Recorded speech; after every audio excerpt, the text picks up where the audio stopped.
Musicians in bars getting beer. I got Jimmy from Hallenbach. He's the Brian Johnson. Tell me about ACDC tribute.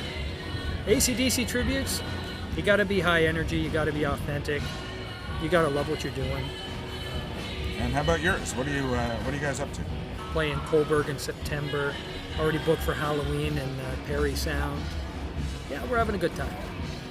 It's been a slice so far. Cool. Who's in the band? We got Jeff Collins on rhythm.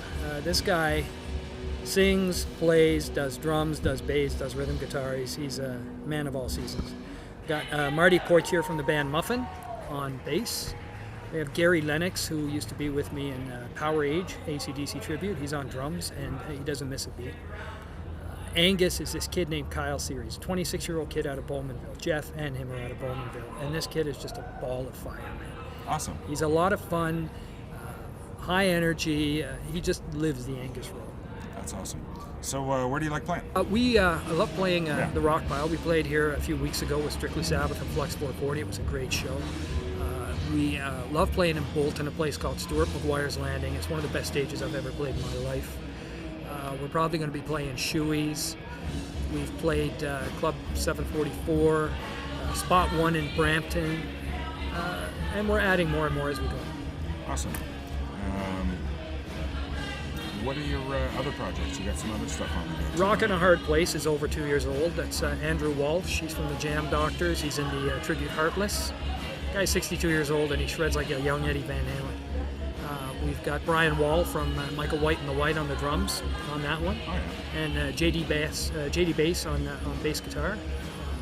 And just amazing bass player. I've got RGB, which is an original band. That's the drummer from Breeding Ground during their heyday, 1986, combined with the bass player and rhythm and lead guitar of Random Killing, famous punk band in Toronto. Awesome. And that's been going on for 2.5 years, and we've released a few songs on iTunes already. Okay, you're on iTunes there with RGB? RGB, yep. We just released actually a song called Drag the Red, about what's going on in Winnipeg with all these women disappearing. Oh, gosh. It's something to read into. All right. We'll follow up on that. And what else do you want to talk about musically? Musically, I've not been doing this a whole long time. But the amount of friends and the amazing musicians I know doing it has been a real treat for me. I've learned from just about everybody I've ever played with or watched play. Tonight, Max L. Black is going up. And if there's a guy I want to pattern myself after, it's him. Because Max L. sings Dio to a T, and I try to. But then you get him up doing Motley Crue. He sounds exactly like Vince Neil. So I try to do that with the ACDC, with the Quiet Riot. We try to honor those that we're playing as best we can. Sure. And I haven't been in the business long either, but it's great to make new friends, and everybody's pretty cool. So yeah, it's awesome, James. So also you're an artist, right? Yeah, cartoonist a little bit. I saw a lot of your stuff the past little while. Yeah. Great likeness of Al Riley. Oh, you like that, awesome. did you? Yeah. Al Riley's a great guy. He's my brother. In Rockin' a Hard Place, if I was ever sick, they needed a sub, it's Al I'd call. Right on. Al broke his ankle. Gil Rogers' benefit. He busted his ankle bad and didn't want to go to the doctor. He wouldn't go to the doctor because they'd tell him that he needed to go to a hospital, and there was no damn way he was missing that benefit. Yeah. Al Riley is, when I talk about musicians being a brotherhood, Al Riley's a great example. Yeah, he's a great example.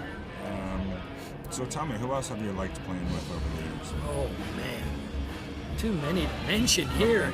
You said your thing's almost out of juice there. Too many, but I've learned from just about everybody I've played with. Oh, yeah. Got any funny stories from the road you want to share?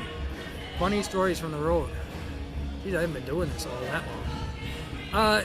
I always get a kick out of it when we're doing ACDC and the 70-year-old woman goes, that happened in Bolton. That happened at Stuart McGuire's Landing. This old lady got up and flashed the horns at me.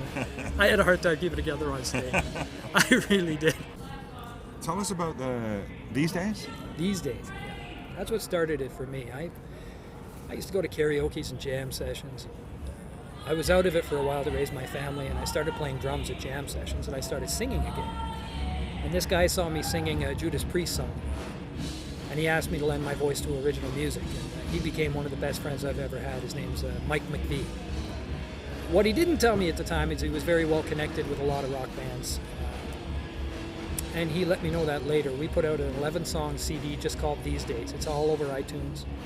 We had an amazing drummer named Darren Cranny on 3 of the tunes. The rest were played by Johnny Fay from Tragically Hip.